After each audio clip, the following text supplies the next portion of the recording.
Halo anak-anak, apa kabar? Kali ini kita akan membahas salah satu jenis teks penting yang sering muncul dalam pelajaran bahasa Indonesia, yaitu teks laporan hasil observasi. Pernahkah kamu mengamati sesuatu secara langsung, lalu menuliskan hasil pengamatanmu? Jika pernah, berarti kamu sudah membuat laporan observasi secara tidak langsung. Nah, teks laporan hasil observasi adalah teks yang berisi informasi faktual dan sistematis berdasarkan hasil pengamatan terhadap suatu objek, baik itu makhluk hidup, benda, peristiwa, ataupun fenomena alam. Tujuan dari teks ini adalah untuk menyampaikan informasi secara objektif dan ilmiah, agar pembaca mendapatkan pengetahuan yang akurat. Teks laporan hasil observasi memiliki beberapa ciri khas. Pertama, isi teks harus objektif dan berdasarkan kenyataan, bukan imajinasi. Kedua, disusun secara logis dan sistematis. Ketiga, menggunakan bahasa baku dan ilmiah. Dan yang paling penting,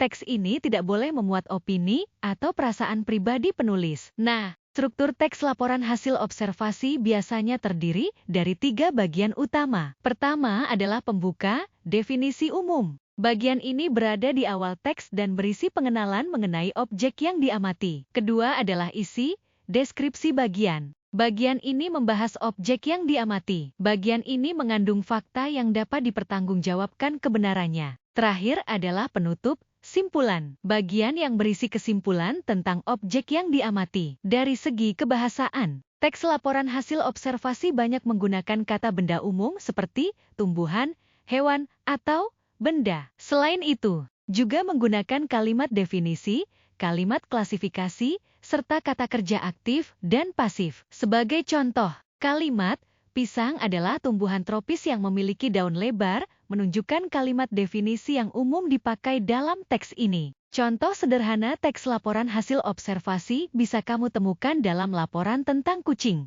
Misalnya, kucing adalah hewan mamalia yang sering dipelihara manusia. Ia memiliki 4 kaki, cakar tajam, dan bulu yang lembut. Kucing sering dimanfaatkan manusia untuk mengusir tikus di rumah. Nah, mudah bukan? Jadi, anak-anak, mulai sekarang, yuk, latih kemampuan observasimu terhadap lingkungan sekitar dan tuangkan dalam teks yang rapi, sistematis, dan informatif. Jangan lupa untuk terus belajar dan semangat selalu.